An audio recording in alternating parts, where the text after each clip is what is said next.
Aujourd'hui, on devait parler des solutions qu'on met en place en urgence lorsque les entreprises, les restaurateurs nous appellent et que la situation économique va mal. On a décidé de décaler ce sujet à une prochaine fois. Alors juste pourquoi? Parce qu'en fait, on a beaucoup de sujets, beaucoup d'entreprises qui nous ont sollicité ces derniers temps, qui sont en difficulté. Donc on a beaucoup de matières premières à apporter et on s'est dit que ça serait plus intéressant de les apporter une fois qu'on a des premiers résultats.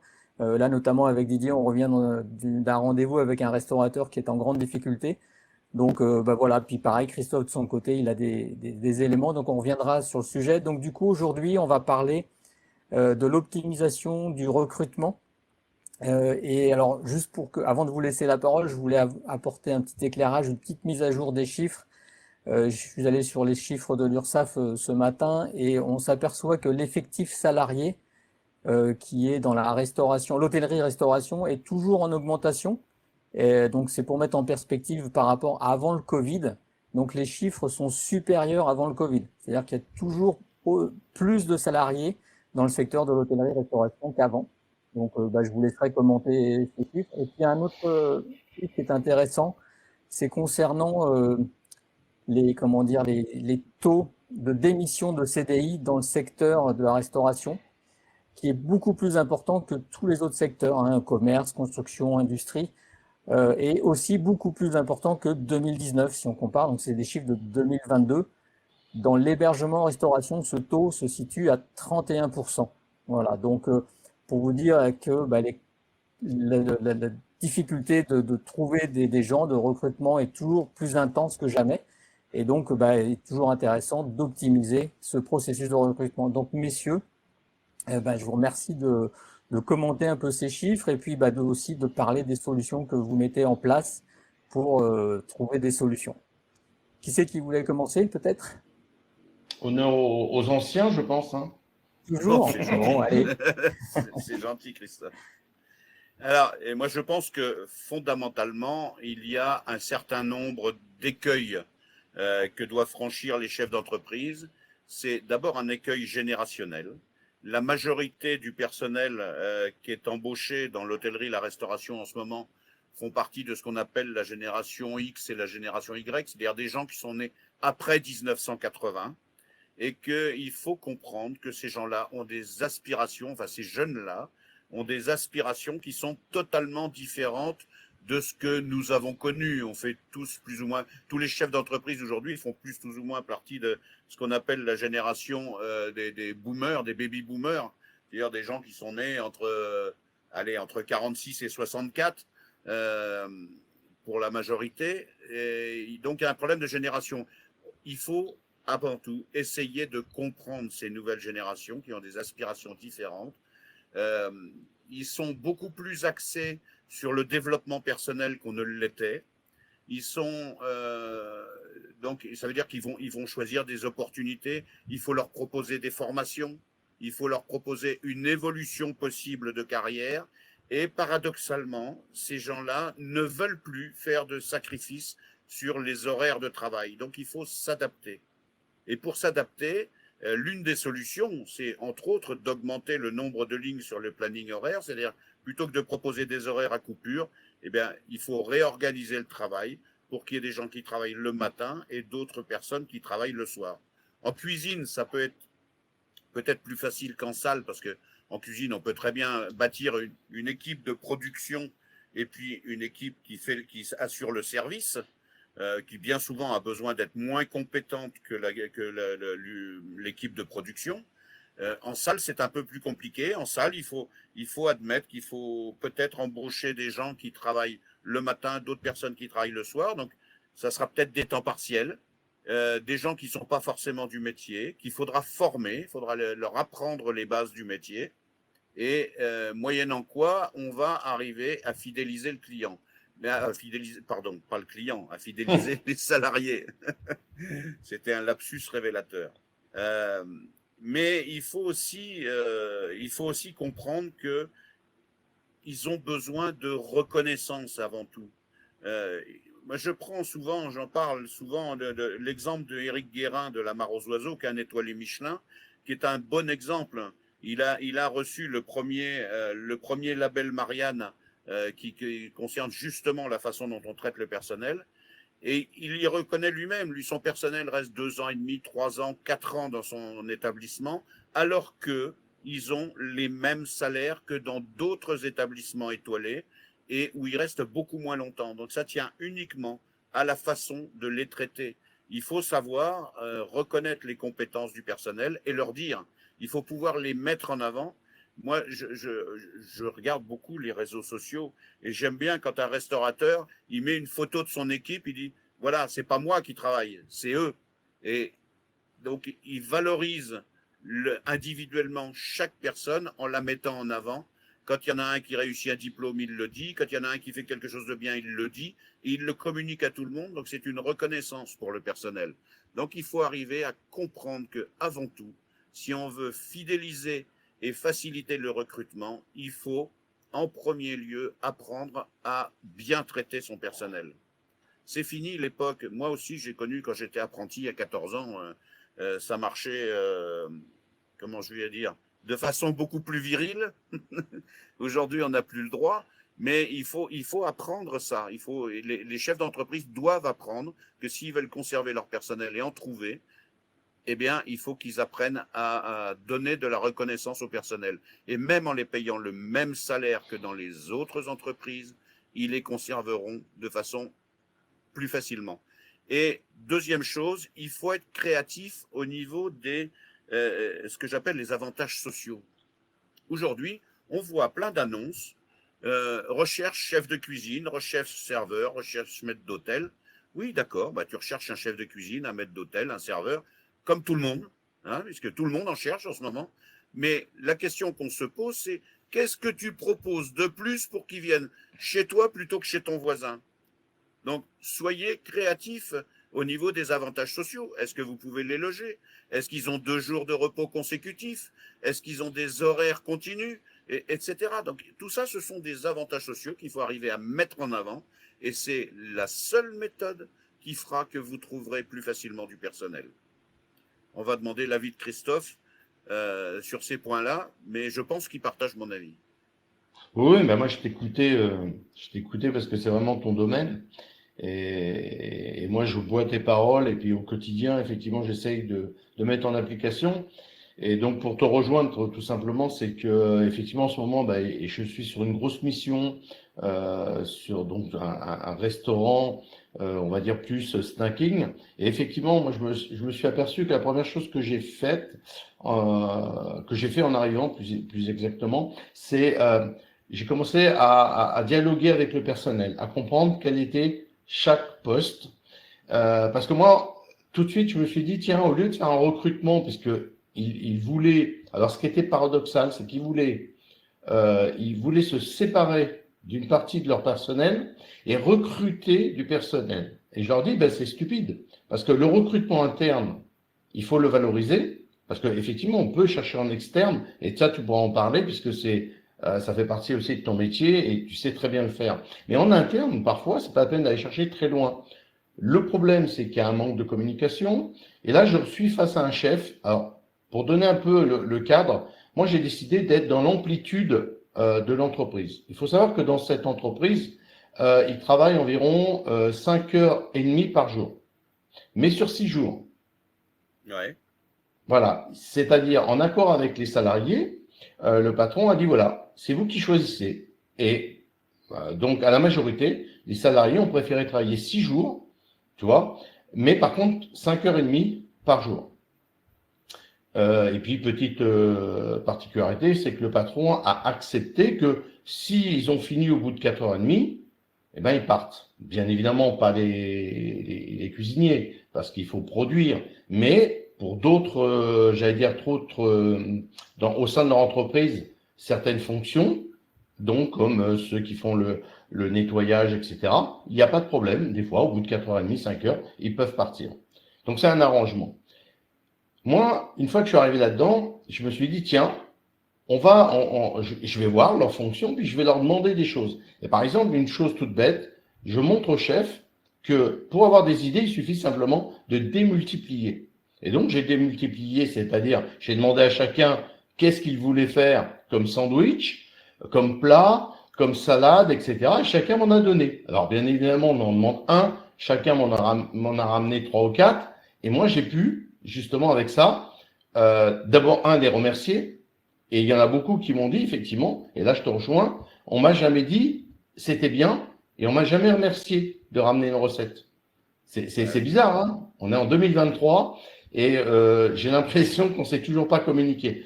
Communication est très importante en interne, d'accord? C'est pas juste écouter, c'est écouter, entendre, comprendre. C'est ces 3 choses qui sont importantes. C'est pas simplement. Et pour le recrutement, c'est la même chose. Et là, je pense que tu vas en parler un peu plus longuement. C'est que il faut vraiment savoir où on met les pieds, dans quelle entreprise, quelle est son histoire, qu'est-ce qu'on recherche. Parce qu'il y a une époque, et ça tu l'as connu beaucoup mieux que moi, j'allais dire une époque où dans la restauration, eh bien, on arrivait le matin, il y avait plein de gens qui attendaient. Et on disait, voilà, il y a 2 postes de second, enfin de plongeur, il y a un poste de ceci, là. Et les gens levaient la main, on les choisissait, et ils étaient pris pour une journée ou 2. Bref, voilà, ils étaient payés à la journée. C'est vrai que c'est resté ça. Je trouve qu'aujourd'hui, en observant ça, chez des patrons actuels, j'ai l'impression qu'ils sont encore dans ce côté, j'allais dire, passéiste. Or, toi, tu montres aujourd'hui que non, il y a une nouvelle façon de recruter pour optimiser au maximum nos restaurants, nos affaires. Il y a une nouvelle façon de recruter tout simplement parce que la mentalité du personnel a évolué. Le personnel, les gens, toi, moi, tout le monde, on évolue tous en permanence dans nos caractères, dans nos envies, dans nos besoins, dans notre façon de vivre. Aujourd'hui, ils sont en recherche de vie sociale pour la plupart. Et on ne peut pas leur donner tort, objectivement. Il y a toujours le débat, je te rejoins sur ce que tu disais tout à l'heure, sur la marque employeur, et on va développer, mais il y a toujours ce débat entre la vie professionnelle et la vie personnelle.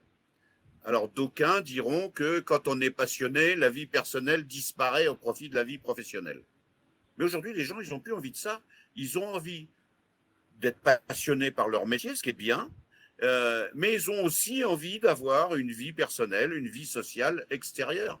Donc, il faut pouvoir leur apporter ça. Et ça, c'est compliqué.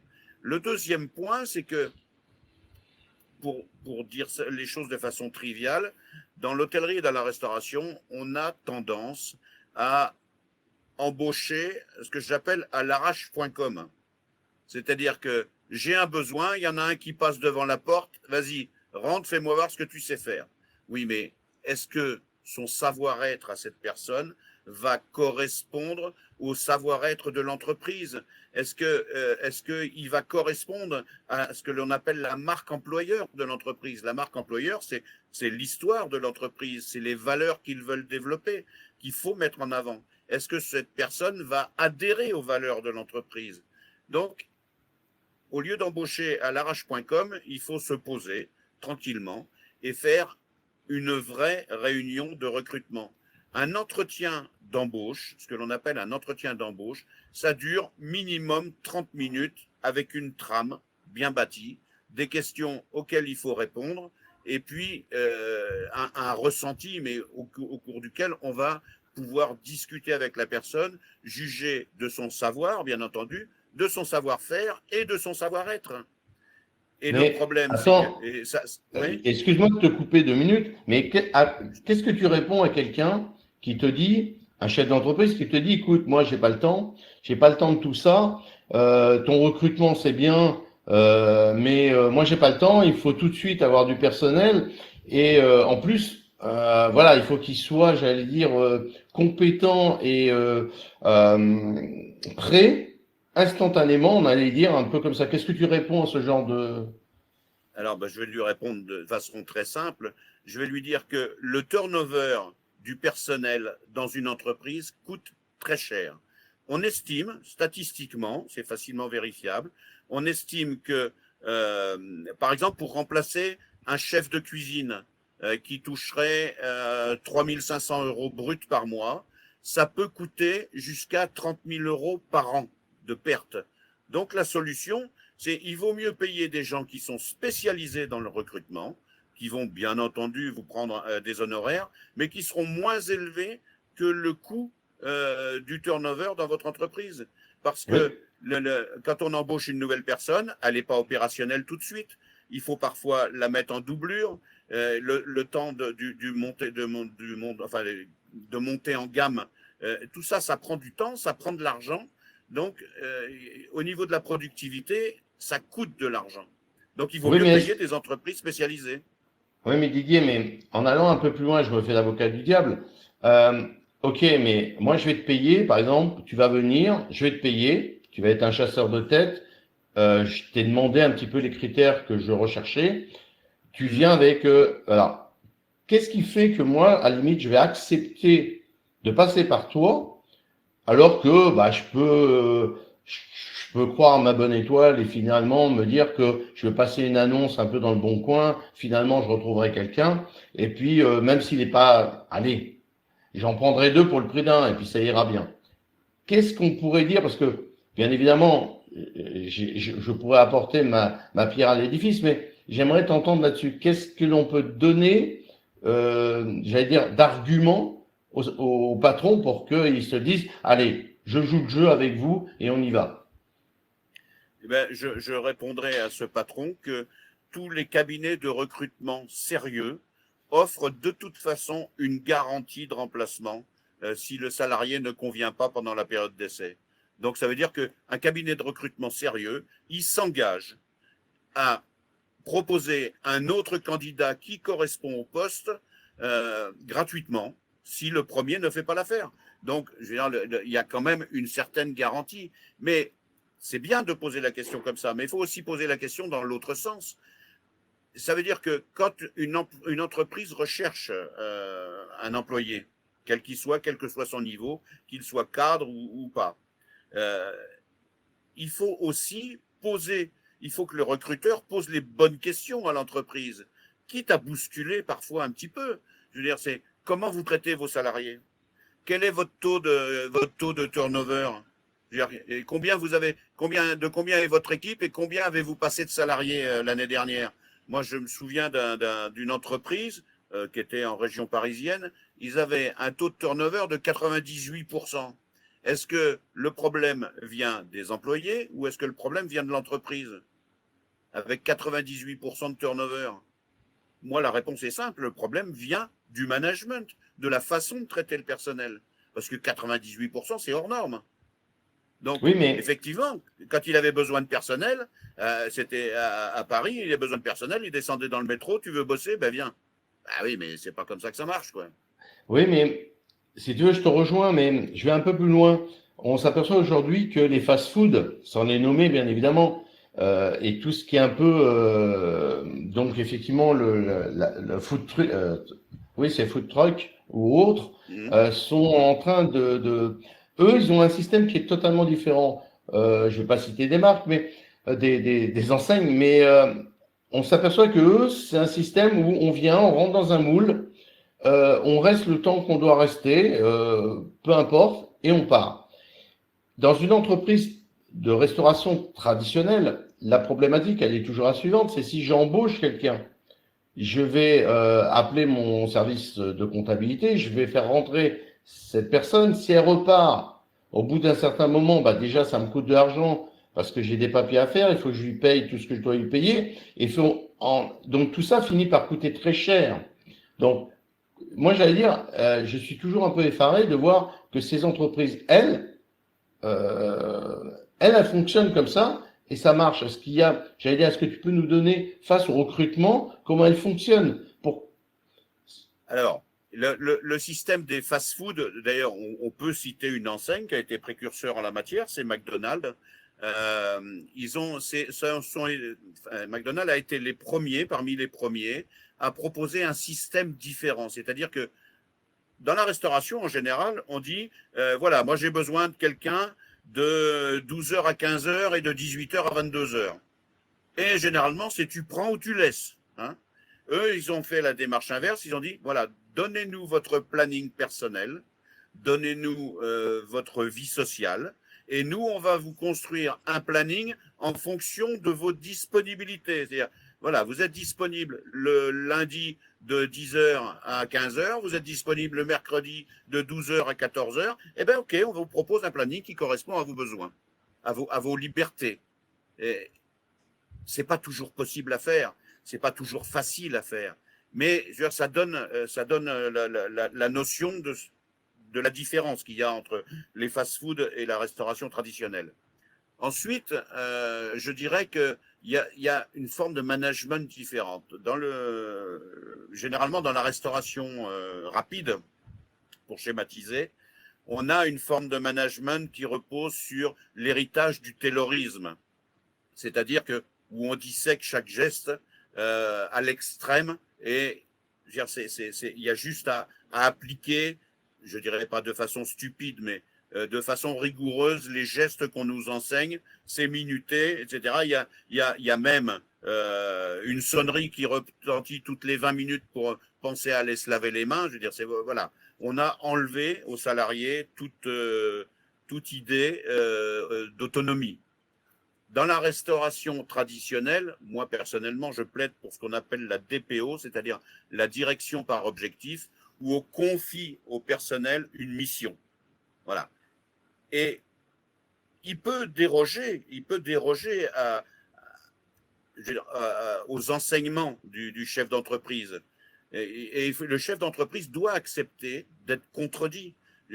Voilà, si je sais pas, je vais prendre un exemple, mais si pour servir un demi-pression, le chef d'entreprise il a l'habitude de faire un certain geste, d'enlever la mousse après, enfin, etc.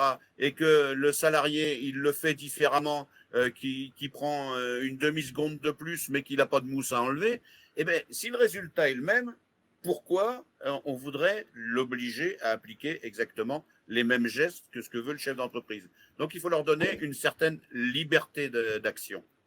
Oui, donc concrètement, si moi je suis un chef d'entreprise, je fais appel justement à un recrutement. Parce que je suis dans la restauration, parce que, j'allais dire, par rapport à ces chaînes de fast-food, moi j'ai besoin vraiment d'une compétence. Parce on est bien Ouais. là, on a besoin de compétences. Aujourd'hui, moi je suis effaré quand même de voir que des gens sont capables de faire des steaks. Alors, effectivement, il existe des techniques, tu les connais, pour savoir si c'est bleu, saignant à point. Bon, on connaît les systèmes, hein. Bon, Oui, ouais. plus ou moins fiables. Mais moi, je suis étonné parce que on n'ait pas de température, on ne connaisse pas les températures à cœur, on utilise très peu les sondes, et on dirait que ça devient exempt de la formation initiale. Mais si moi je suis un chef d'entreprise et je cherche justement de la compétence, et j'ai besoin justement, je me dis voilà, moi j'ai besoin d'un chef de cuisine, d'un second et d'un commis. Voilà. Qu'est-ce qu'on peut mettre en œuvre pour retrouver les bonnes personnes et de quelle manière on peut faire pour avoir ce genre de salariés? Alors, Qu'est-ce qu'on met en déjà, il œuvre? faut savoir. Ouais. Première chose, il faut savoir que statistiquement, je crois que c'est 68% des curriculums vitae sont bidonnés. Donc, si on ne prend pas le curriculum vitae du candidat et qu'on ne contrôle pas en téléphonant dans les entreprises dans lesquelles il prétend avoir travaillé à un certain poste, si ça se trouve, il a peut-être travaillé dans cette entreprise, mais à un poste totalement différent, ben déjà, on part avec un handicap certain. Donc, il faut checker le CV. Il n'y a pas 50 solutions. Ensuite, le recruteur, lui, va pousser beaucoup plus loin. Il va poser des questions techniques. Il va, par exemple, si on doit embaucher un cuisinier, on va lui demander est-ce que tu sais ce que c'est qu'une réaction de Maillard? S'il n'est pas capable de répondre à cette question simple et basique qu'on apprend en première année de CAP, c'est que c'est pas un vrai cuisinier. Je veux dire, c'est aussi simple que ça. Je veux dire, c'est un exemple. Je veux dire, il y a tout un tas de questions qu'on peut poser pour checker les compétences d'une personne. Mais ça, c'est le métier des recruteurs, parce que bien souvent, les chefs d'entreprise, ils n'ont pas le temps de faire ça. Tu le disais justement tout à l'heure, ils ont la tête dans le guidon et ils n'ont pas le temps de s'occuper de ce genre de détails. Un recrutement, ça s'opère en plusieurs étapes. D'abord, on va analyser les CV qu'on reçoit. on va téléphoner pour vérifier pour vérifier les compétences. Ensuite, on va avoir un entretien avec la personne pendant laquelle on va essayer de checker son savoir-être, c'est-à-dire sa façon de se comporter, qu'est-ce qu'il est au fond de lui, quel est son caractère, comment il va s'entendre avec le reste de l'équipe, est-ce qu'il est capable d'être autonome ou pas, etc., etc. En fait, Donc, ce que tu veux dire, c'est que et c'est là où moi j'essaye de comprendre, et comme je te dis, je fais l'avocat du diable, c'est tu vas prendre cette personne et effectivement, au prime abord, comme ça, quand ils vont arriver un peu comme leur CV. Ils se tiennent à carreau, ils viennent avec un discours tout fait. Et finalement, au travers des questions que tu poses, parce que je sais un peu, parce que tu m'as expliqué comment tu faisais, tu vas regrouper des choses, tu vas poser des questions de manière différente, et finalement, tu vas les croiser pour arriver à un résultat. Et si ce résultat n'est pas conforme, ça veut dire que quelque part, on a menti, quelque part, on n'est pas à la hauteur.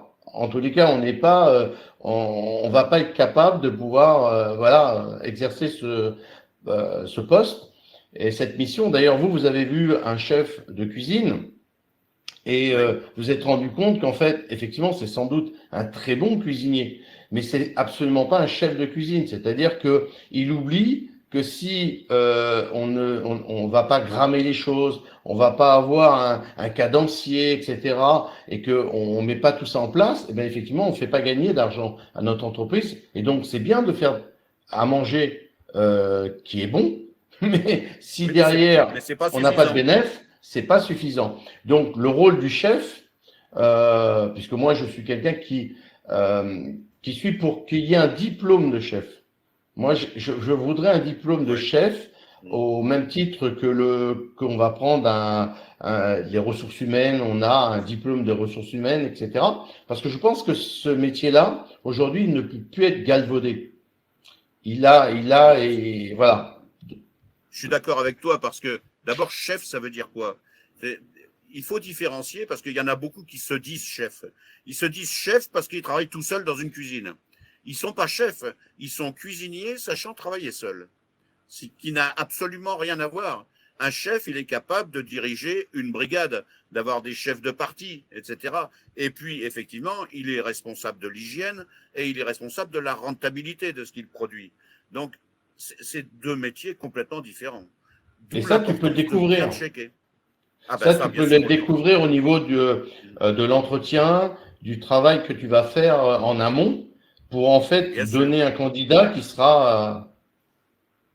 Ah oui, bien sûr, oui, ben ça, on arrive. Et après, une fois, parce que même si on a plusieurs candidats qui ont les compétences requises, il faut choisir le candidat qui va correspondre à l'entreprise, c'est-à-dire qui va pouvoir s'insérer dans l'entreprise. Donc, je veux dire, à compétences égales, il y a certains candidats qui pourront correspondre à l'entreprise, à sa marque employeur, aux valeurs de l'entreprise, et puis d'autres qui ne correspondront pas du tout, donc c'est pas la peine de les présenter. Ouais, on avait fait Donc le cas ensemble. oui, J'avais bien aimé le cas qu'on avait fait ensemble, justement sur un restaurant, un hôtel-restaurant. Et effectivement, quand j'ai eu cette candidate, parce que c'était une candidate, en fait, tout ce que tu avais travaillé quand je l'ai moi-même un peu checké, c'est vrai que c'était exactement ce que tu m'avais tenu comme discours sur la personne. Et, effectivement, c'était vraiment, ouais, c'était vraiment bien. Enfin, je trouve que c'était comme un filtre qui avait été fait. On était passé par des tamis pour arriver à vraiment à affiner le recrutement. J'avais trouvé ça c'est sympa. ça, Et c'est ça. ouais, on Alors, est d'accord. je conçois parfaitement. Je ne suis pas là. L'objet de ce podcast, c'est pas de faire Non, la non. promotion des organismes de recrutement. Je conçois parfaitement que ça peut faire peur à certains employeurs, que ils peuvent choisir de dire, comme tu le disais, bah, je vais passer une annonce sur le Bon Coin, et puis peut-être sur un malentendu, je vais trouver quelqu'un. Je dirais, mais par pitié, je veux dire, les conseils de base, c'est quand vous recherchez un salarié, arrêtez de mettre recherche serveur ou recherche maître d'hôtel. Présentez-vous, dites qui vous êtes, donnez-leur envie de venir travailler avec vous. Et si vous leur donnez envie de venir travailler avec vous, peut-être que vous aurez plus de chances de trouver des candidats. On le sait, il y a une pénurie Je ne compte plus le nombre d'établissements qui ferment une journée de plus ou 2 journées de plus par semaine par manque de personnel. Mais donnez-leur envie de venir travailler avec vous. Soyez créatifs au niveau des avantages que vous leur proposez. Arrêtez de dire j'ai besoin d'un chef de cuisine. Oui, tu as besoin d'un chef de cuisine, on est d'accord. Ben, comme tous les autres. Tous les autres, ils ont besoin d'un chef de cuisine. Maintenant, dis-moi pourquoi le chef de cuisine ou l'un des chefs de cuisine aura plus envie de venir travailler chez toi que chez les autres. Et c'est ça la question fondamentale qu'il faut se poser et les réponses qu'il faut apporter. Ouais, Alors justement, il y a ouais. quelque chose de fondamental dont j'aimerais que vous parliez maintenant, messieurs. Je pensais que vous alliez en parler plus tôt, mais bon, voilà. Tu dis qu'on ne trouve pas de personnel et c'est vraiment compliqué pour tout le monde. Comment vous optimisez le recrutement, parce que c'est le sujet du podcast, quand on met en place des nouvelles techniques de cuisine, et c'est aussi pour ça qu'il y a beaucoup de gens qui nous suivent aujourd'hui, c'est qu'on parle de cuisson basse température sous vide, comment ces techniques-là révolutionnent l'organisation de la cuisine et comment justement ça optimise le recrutement. J'aimerais bien que vous m'expliquiez et que vous expliquiez à tous ceux qui nous écoutent, parce que c'est pour ça qu'ils nous suivent, comment ça fonctionne. Alors, Christophe, il est chaud là. Non, non, pas du tout. Alors, je voulais juste, pour commencer, faire, j'allais dire, aller mettre une petite touche d'humour. Récemment, je vais donc chez un restaurateur et j'ai le chef en cuisine et nous parlons de sous-vide, basse température, puisque le sous-vide va nous permettre justement d'optimiser certaines choses et dans notre entreprise, on va l'évoquer tout à l'heure. Et donc je parle et ce chef me dit quelque chose qui était formidable. Je lui demande s'il connaît le sous-vide basse température. Il me dit non. Bon. Mais il me dit ça fonctionne pas. Donc, on ne connaît pas, mais ça ne fonctionne pas. Ça, c'est génial. Deuxième chose, je lui dis, donc, effectivement, bon, apparemment, ça ne fonctionne pas.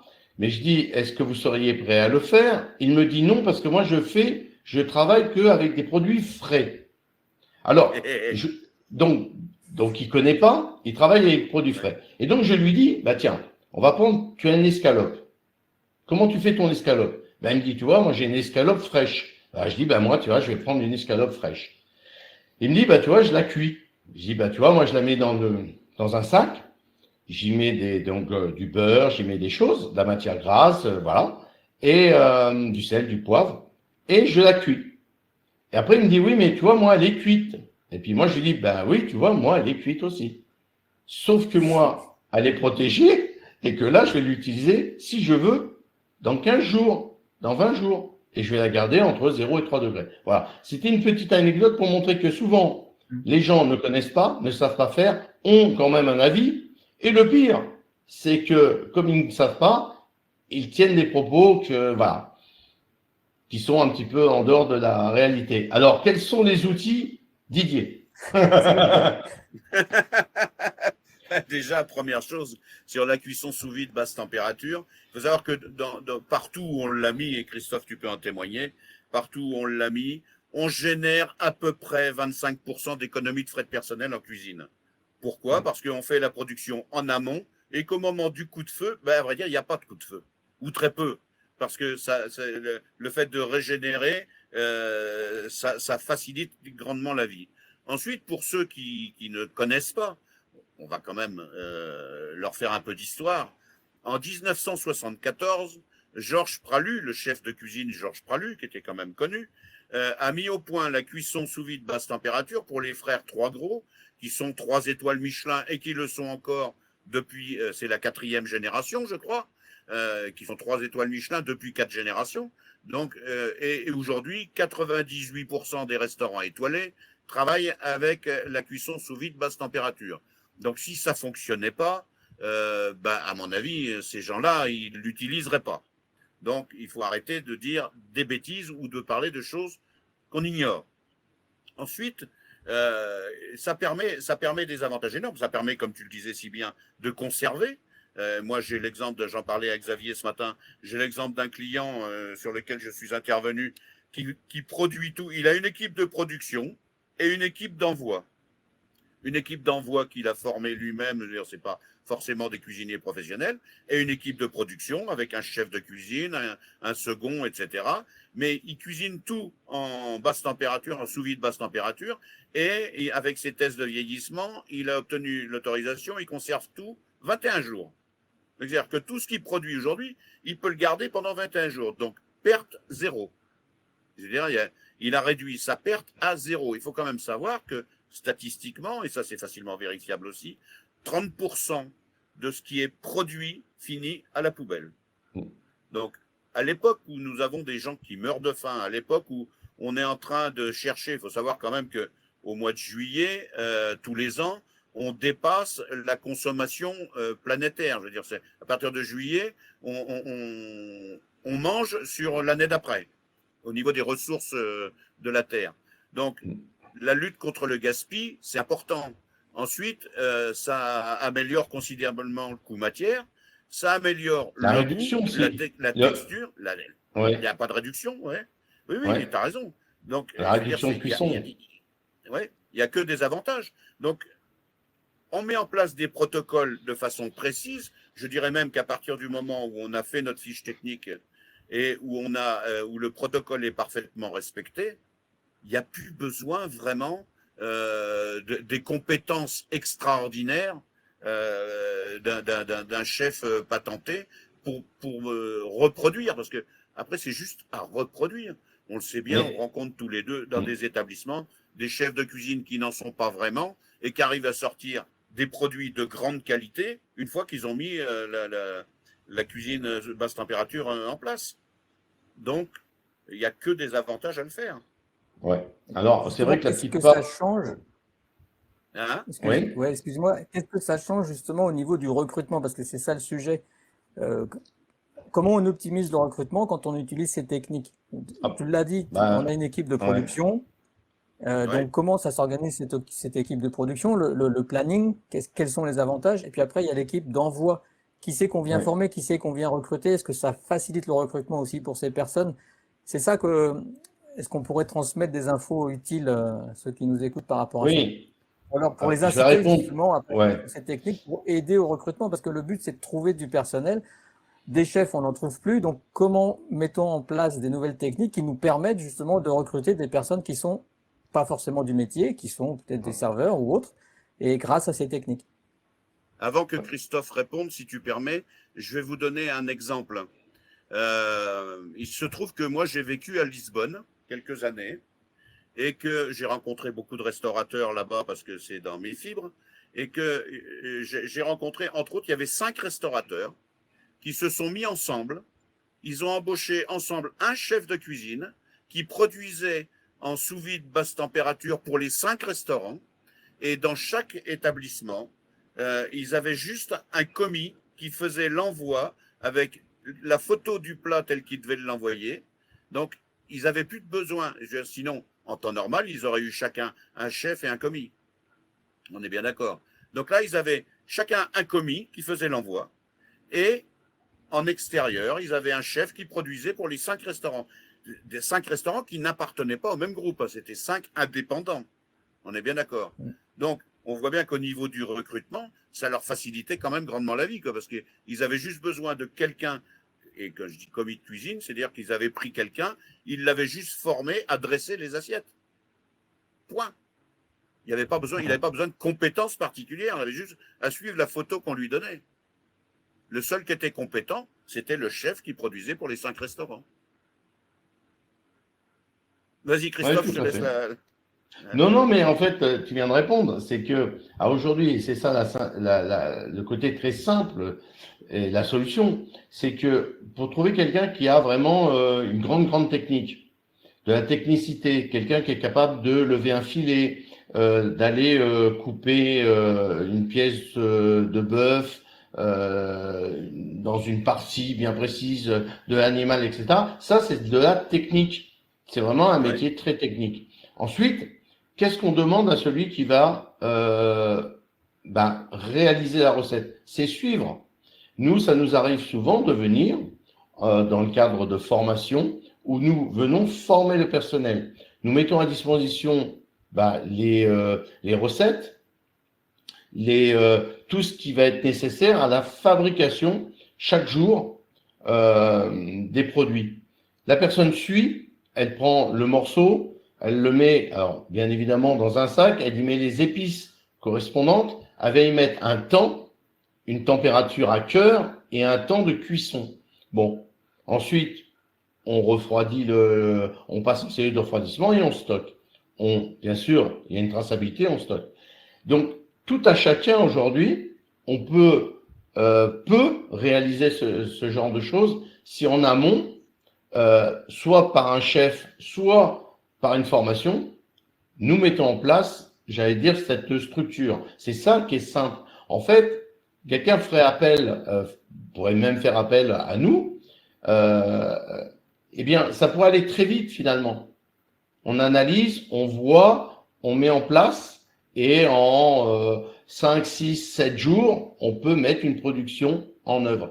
La petite chose auquel il faut faire attention, c'est toujours en fait de se dire qu'on n'est pas là pour travailler aujourd'hui pour aujourd'hui ou aujourd'hui pour demain. On est là pour travailler pour une semaine ou 15 jours en avance. Donc on va travailler sur 2 jours, 3 jours, mais pour 15 jours, 3 semaines. Et c'est cette chose il faut intégrer. Sinon, on va se dire, bah oui, toi tu fais tel plat, bah regarde, tu mets 1h30 pour le faire. Moi, je mets 1h30 pour le faire. Quel est l'intérêt? Bah oui, mais moi je le fais dans 3 semames. Voilà, Oui. c'est la petite différence. C'est que moi, je suis déjà en train d'être sur ma 3e semaine de menu. Donc ça, c'est des petites choses qui sont, mais tout à chacun, bien drivé, il n'y a pas de souci. Oui, puis tu peux mettre à cuire la nuit, tu peux le faire n'importe quand, quoi.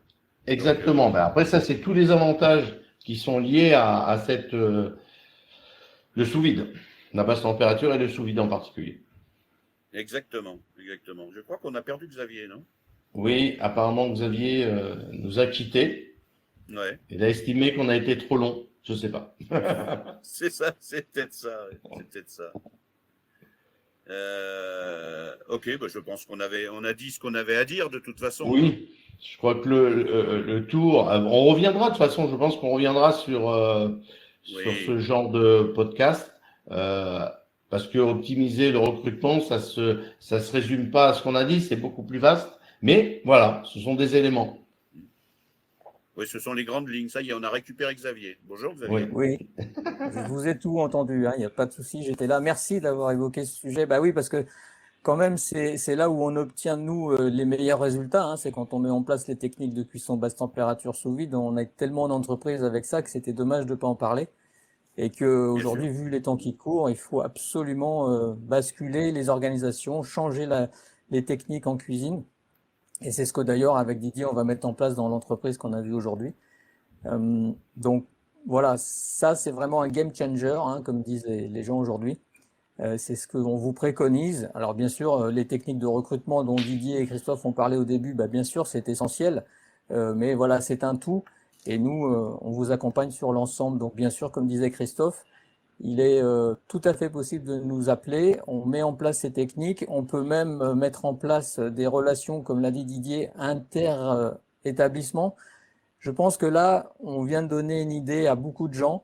Le fait de se regrouper, le fait de travailler de manière beaucoup plus solidaire et de manière beaucoup plus intelligente, ça va être des choses qui vont se développer, je pense, dans l'avenir pour résoudre les problématiques de recrutement et de rentabilité dans les entreprises. Voilà, bah écoutez, merci messieurs.